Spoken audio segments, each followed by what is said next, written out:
তো যা হোক, কোরবানি বিষয়ে এই ছিল কিছু কথা। আর জিলহজ মাসের প্রথম দশকের ফজিলত আশা করি আমরা জানি যে রাসূলুল্লাহ সাল্লাল্লাহু আলাইহি ওয়াসাল্লাম অনেক গুরুত্ব দিয়েছে। এমনকি তিনি বলেছেন, মা মিন আইয়ামিন আল আমালু সালিহু ফিহা আহাব্বু ইলাল্লাহি আযজা ওয়া জাল্লা মিন হাযিল আইয়াম। এমন কোনো দিন নেই যে দিনগুলি সৎ আমল এই দিনগুলি থেকে আল্লাহ নিকটে বেশি প্রিয়। মানে প্রথম দশকের সৎ আমলগুলি, এগুলির মতো কোনো দিনের আমল প্রিয় নয়। তখন সাহাবা কেরাম বলছে, ইয়া রাসূলুল্লাহ ওয়ালা জিহাদ ফি সাবিলিল্লাহ, আল্লাহর রাস্তায় জিহাদও কি নয়? রাসূলুল্লাহ সাল্লাল্লাহু আলাইহি ওয়াসাল্লাম বলেছেন, আল্লাহর রাস্তায় জিহাদও নয়, মানে আল্লাহর রাস্তায় জিহাদ করো এই নেকি পাওয়া যাবে না। ইল্লা রাজুলুন খারাজা বিনাফসিহি ওয়া মালিহি ফালাম ইয়ারজি মিন যালিকা বিশাই। একমাত্র ওই লোকের কথা ভিন্ন যে বেরিয়েছে জিহাদে কিন্তু কোনো কিছু নিয়ে ফিরে আসে, তার ধন সম্পদ জান কোনো কিছু নিয়ে ফিরে আসে, মানে ওখানে বিসর্জন দিয়েছে তার সম্পদ আল্লাহ রাস্তায় এবং তার জানটাও বিসর্জন দিয়েছে, মানে শহীদ হয়ে গিয়েছে। একমাত্র ওই লোকের আমল এই দিনগুলির আমল থেকে বেশি প্রিয় হতে পারে, তাছাড়া এমনি কোনো আমল নাই অন্যান্য দিনের যে আমলগুলি এই দিনের আমল থেকে বেশি প্রিয়। আর আমরা এই উত্তম দিন ফজিলতমণ্ডিত দিনের ভিতরে পড়ে গিয়েছি। বর্তমানে জিলহজের 4 তারিখ, তো যা হোক কয়েক তারিখ হয়ে গেছে। তো এগুলি আপনি কিভাবে কাটাবেন? এগুলি কাটানোর বিভিন্ন পদ্ধতি রয়েছে, যেমন জিকির আজকার, কোরআন তেলাওয়াত, তারপর শ্যাম পালন করা, বিশেষ করে আরাফা দিবসের শ্যাম যেটা আমাদের সামনে হয়ে করছে। আরাফা দিবসের শ্যাম পালনে রাসূলুল্লাহ সাল্লাল্লাহু আলাইহি ওয়াসাল্লাম বলেছেন, এর বিনিময়ে তিনি আল্লাহর কাছে আশাবাদী যে 1 বছরের আগের এবং 1 বছর পরের মিলে 2 বছরের গুনাহের কাফারা করে দেবেন। মুসলিম শরীফ হাদিস। এটা আমাদের সামনে অপেক্ষা করছে আরাফা দিবস। এটা কোন দিন হয়? শনিবারে আরাফা হচ্ছে ইনশাআল্লাহ। আরাফা এখন কোন তারিখে রাখবেন এটা একটা ইখতিলাফ রয়েছে।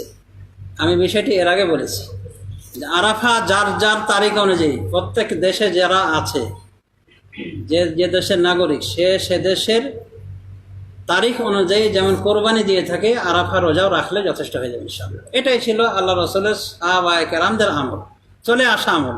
আজ মিডিয়ার যুগে আমরা দেখছি আরাফা এই টাইমে হচ্ছে, এই দিনে হচ্ছে, তাই আমরা এখন এই ফতোয়া দিতে বসেছি। কিছু কিছু আলেম ফতোয়া দেন যে আরাফা যেদিন সৌদি আরবে সেদিনই রোজা রাখতে হবে আরাফা। এটা জরুরি নয়, বরং যার যার দেশ অনুযায়ী রোজা রাখলে আরাফা রোজা আদায় হয়েছে। কেউ যদি রাখে ওনাদের কথা শুনে তো রাখতে পারেন, তবে ওনাদের কথা যদি সর্বাংশে সঠিক হতো যে এদিনই আরাফা রোজা রাখতে হবে, অন্য দিনে রাখতে পারবে না, রাখলে নাজায়েজ হয়ে যাবে, বা দেশ অনুযায়ী যদি আরাফা রোজা রাখে রোজা হবে না, তাদের এই ফতোয়া অনুযায়ী দেখবেন অসংখ্য লোক, লক্ষ লক্ষ মানুষ আরাফা রোজা থেকে বঞ্চিত হবে। কারা এরা?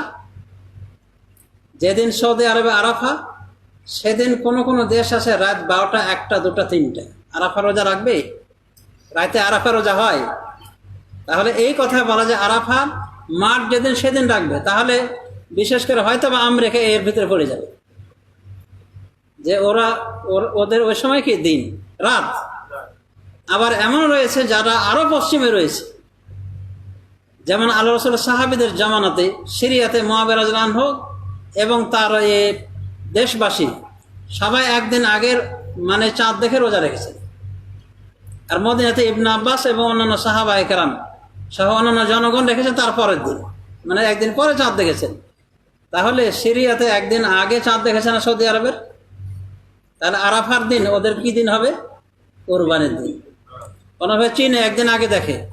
এভাবে বিভিন্ন অনেক দেশ রয়েছে। এ দেশে যদি কোটি কোটি মুসলমান থাকে তো এনাদের ফতোয়া অনুযায়ী এরা রোজা থেকে বঞ্চিত হবে।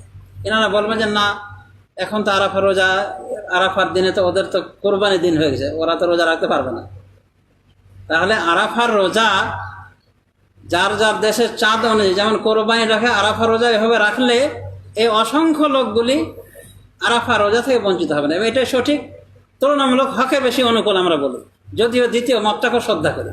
এই মতের পক্ষে গেছেন শেখ ইবনে ওসাইমিন, মোহাম্মদ সালেহ আল ওসাইমিন, যিনি দ্বিতীয় মুফতি সৌদি আরবের এবং সারা বিশ্বের নাম করা ফেমাস আলেম। শুধু এটাই নয়, বরং আরও একাধিক আলেম সৌদি আরব বড় বড় আলেম রয়েছে এদিকে। অবশ্য শেখ বিন বাজ লাজনা দাইমা অন্যদিকে গেছে, তারা বলেছেন যে মাঠ অনুযায়ী আরাফা হবে। তো আমরা যেটা দেখলাম, যেটা মনে করি যে হকের বেশি অনুকূল, সেটা শেখ ইবনে ওসাইমিনের কথাটা। এর মাধ্যমে লক্ষ লক্ষ লোক আরাফা থেকে বঞ্চিত হবে না। যেভাবে কোরবানি থেকে বঞ্চিত হয় না, আরাফা থেকে বঞ্চিত হবে না। আরাফা রোজা তারা যার যার দেশে চাঁদ দেখে রাখতে পারবে, কোনো সমস্যা নেই ইনশাআল্লাহ। মিডিয়ার যুগ এখন, এখন যদি মিডিয়া না থাকে, আপনি আরাফা কীভাবে জানবেন সৌদি আরবে হচ্ছে আজকে? আগের যুগের লোকরা কীভাবে জানতো? কোনো লোক পাঠানো হয়েছে সরকারিভাবে যে দেখো আরাফা কবে? লোক পাঠালো 15-20 দিন লেগে যেত এ খবর দিতে, আরাফা এর আগে শেষ। সুতরাং শরীয়ত মিডিয়া নির্ভর না, এটা কথা মনে রাখবেন। উদাহরণস্বরূপ বলি, রাসূল সাল্লাল্লাহু আলাইহি ওয়াসাল্লামের এখন হাদিস পাওয়া যায় যে খাজরাওয়াতে কোনো জাকাত নেই, সবজিতে কোনো জাকাত নেই। কেন নাই? এটা পচনশীল, পচে যায়। মরিচ, পেঁয়াজ, আলু, পটল পচে যায়, জাকাত রাখা হয় না। আধুনিক যুগে কোল্ড স্টোরের মাধ্যমে এগুলোকে বছর বছর ধরে রাখা যায় না। আপনি কি ফতোয়া চেঞ্জ করবেন এখন? না, এগুলো তো জাকাত দিতে হবে, কারণ এগুলো হেফাজত করা যাচ্ছে না। জাকাত নাই তো নাই। মিডিয়া নির্ভর নয় শরীয়ত, শরীয়ত আপন গতিতে চলে। সুতরাং আরাফা, আজকে আরাফার মাঠ দেখে মানে বলে দিচ্ছেন যে আরাফা ছাড়া, এই দিন ছাড়া আর আরাফা রাখাই যেমন রোজা হবে না, আর বলবেন যে ওরা ভুল ফতোয়া দিছে, তাহলে এই লক্ষ লক্ষ মানুষদেরকে যে কিয়ামত পর্যন্ত আরাফা থেকে বঞ্চিত, আরাফা রোজা থেকে, এটার দায়িত্ব কে নেবে? যা হোক, আরাফা রোজা বিষয়ে আশা করি বুঝতে পেরেছেন। যার যার দেশে চাঁদ অনুযায়ী রাখবে, যথেষ্ট হয়ে যাবে ইনশাল্লাহ। হ্যাঁ, যদি কেউ রাখে, সম্ভব যদি হয়ে যায়, আমাদের দেশ থেকে রাখতে পারে। 8 তারিখে যদি আরাফা থাকতে পারে, ইচ্ছা করলে 9 তারিখে আরাফা হিসেবে রাখতে পারে দেশের চাঁদ অনুযায়ী। আরাফা দিবসটা কিন্তু 9 জিলহজে হয়। 9 জিলহজকে বলা হয় ইয়ামে আরাফা, আর পরের দিনকে বলা হয় ইয়ামুন নাহার, কোরবানির দিন।